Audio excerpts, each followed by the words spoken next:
Welcome, ladies and gentlemen, to my new video where we are going to go over my top 5 tips that I think every single Rumble player needs to know. Now, if you're new to my channel, my name is LowFit. I do educational content, do tips videos, guide videos, also stream here on YouTube. My goal with this video is to make you a better Rumble player by the end of it, as well as give you a better understanding of the champion. I have timestamps at the top of my page at all points, including this intro if you want to skip the intro, or if you want to skip a certain tip that you already have a really good understanding of. If you want to contact me directly, I'm going to pin a comment with a link to my Discord if you want to contact me there, as well as you can hit that subscribe button and the bell button and be notified when I go live on a stream, and you can contact me on that, as well as just asking any questions down below in the comments.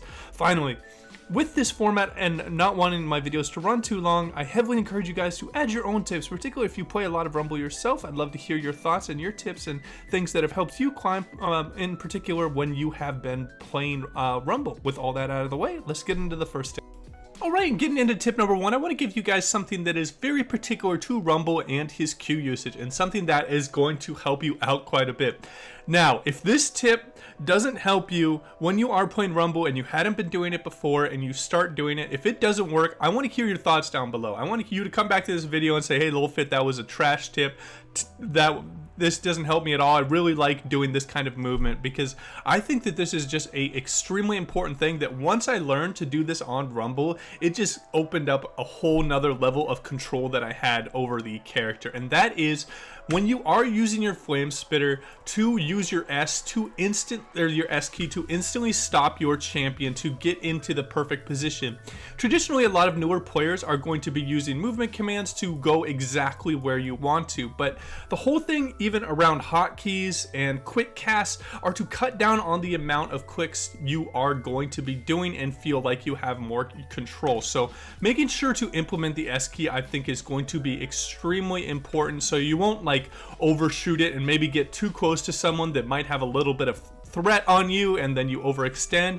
Maybe you want to be just at that perfect spot right when they are at the edge of your Q range and you want to get a bit of poke, maybe proc your comment, and then back off if they are looking to trade back onto. So give this a try. Start using the S key when you are in a good position you want to be for either clearing CS or for trading with minions. Now, obviously, you don't want to be a stationary target in League of Legends in general as a whole, but this can be a great way to position in lane in 1v1s when you are getting your flame spitter off. And that will wrap up tip number 1. Alright, and getting into tip number 2, I want to talk about the scrap shield and the importance of it. Now, this is a insanely invaluable item or ability, because it provides you with so much both offensive and defensive capabilities. So, as if you didn't know, it gives you a shield and a movement speed. So why movement speed is so great, and why whenever you see a pro player on Rumble they get very early boots, is because it enables you to get more ticks off of your flame spitter. And being a melee champion in general, movement speed is extremely important. So the scrap shield and its usage is going to be extremely important when you are looking for trades in fights. There are going to be 2 very important things that I want you to keep in mind. If you're against a guy that you are just blowing out of the water, you're 3-0 in lane, combining your scrap shield and your flame spitter at the same time, giving you that increased movement speed to increase the amount of the flame spitter that is going to hit him, is going to be an extremely important thing.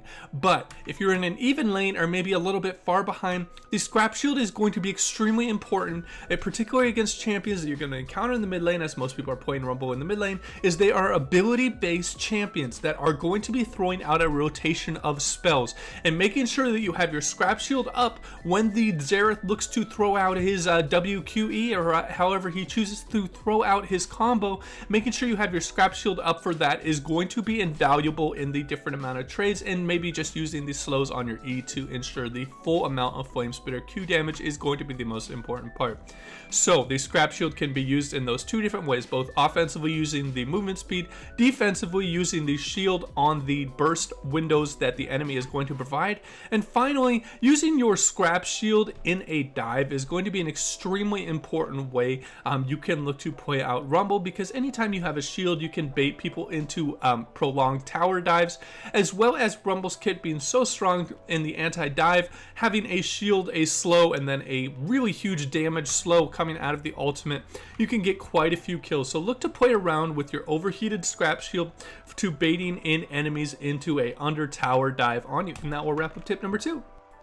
All right, and getting into tip number 3, I want to talk about a couple of things that you can look to utilize with your E. And first of all, this has a extremely deceptive hitbox on the champion. As you can see, when you throw your E's, they look extremely skinny when you are throwing them out compared to the actual hitbox, it being very wide. So utilizing this in a similar way to, I'm sure we've all seen those replays of a Thresh throwing out his Q and how it latches on to the side because the representation of the missile isn't as fat as the actual hitbox and how it is coded into the League of Legends game. So making sure to utilize how deceptive your E is going to be a rather important part of Rumble. Second, its range is absolutely ridiculous, and again, it is extended by the hitbox, and the missiles are very misrepresentative of the actual spell that this is with Rumble. So how you can look to utilize this range should definitely not hit, but if I do throw it out, it is going to hit him because of how fat the missile object is and because of how wide and long the freaking reticule is. So making sure that you know the exact range of the E is going to be extremely important. I probably played about 100 games of Rumble myself, maybe a little bit more, and I had no idea that this E was going to hit from this far away. So making sure that you have a really good understanding of your E and its range can be rather important when you are doing that. Finally, maybe a smaller thing that maybe not some newer people that are looking to pick up Rumble as he's starting to become more of a flavor of the month pick is hiding your E's with inside of your Q. Only the experienced players are going to listen for the rather distinct sound that the E makes when you are throwing it out. A lot of people are just going to be going off looks when they are playing it, or they're listening to music and they aren't even listening to sound cues when they are playing Rumble. So how you can look to take advantage of players with not too much experience against playing against Rumble is hiding your E's within the queue, as the missile is going to be a lot harder to see when it is hidden by the flames. And that will wrap up my tips for the E. Alright, and getting into tip number 4 with his R, the most iconic ability on Rumble being his equalizer, and how extremely important it is to get a good understanding of this ability. First of all, you guys should just be going into the practice tool, hit that auto refresh cooldown button, and just get extremely used to throwing it out. The only kind of skill shot that is similar to Rumble's equalizer that you might have a little bit of crossover if you're just starting to learn Rumble is the Victor E, and how it has a small circle in how you can make it spawn from a particular point. But this range is just probably 20 times as big as the E coming out of Victor, so getting a good understanding of your equalizer is extremely important. Next thing that I want to talk about with Rumble's ultimate is you do not want to put the enemy on the too close of any edges. This is going to be a poor equalizer because they are going to be able to go out really quickly through that edge. So maybe this would be a better example. Making sure that they are too close to the edge is going to be rather poor, and making sure that they're maybe a little bit more central into it where they have to walk a little bit too far forward, they are going to take a lot more burn damage. So make sure that you are not placing your equalizer too far on the edge. That would be too far to the right. This would be too far to the left, making sure you can get it as centralized as possible. The second thing you can look to utilize when you are throwing down your ultimate is by preventing easy out areas that they will look to take advantage of. So another way, throwing out your equalizer, we're going to make it a little bit centered. We're going to stagger it a little bit towards the way that we think they're going to run. Having your Q up is going to deter them from going to these two spots, as people are going to try and run away from the fire. So doing this kind of setup is going to be a great way to make sure that they are going to be running back, and they'll probably walk in a diagonal line trying to get off the equalizer, but again, they're going to have to walk back through quite a bit of your equalizer.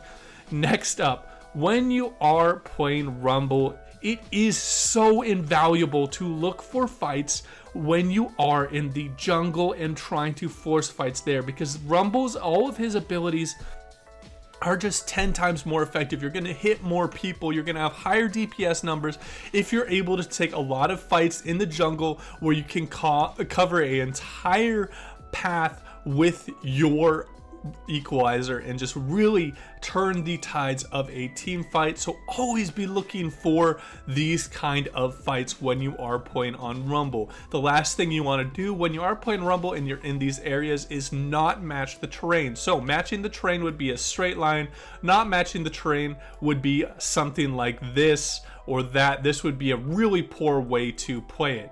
Again, it doesn't really matter. You do not want to do a up and down Rumble equalizer in these sideway roads. You want to match the terrain. Always match the road with your equalizer for the maximum amount of damage. Finally, one more small thing that I want to talk about with the equalizer is how when you start getting into the higher levels and you have a really long range on your equalizer, a far side alteration can be a great way to set up your ultimates and really get a good vision of how many people are there and if you want to commit your ultimate. So make sure that you are getting that far side alteration, unless there is just a dire need. Maybe your support isn't getting a sweeper like sometimes I forget to do when I am playing support, but this far side alteration can really help impact your equalizer. Something this kind of similar to like a Caitlyn wanting a far side alteration just so she can make sure she can get vision of someone to use her ultimate. And that will wrap up my tips for Rumble's ultimate.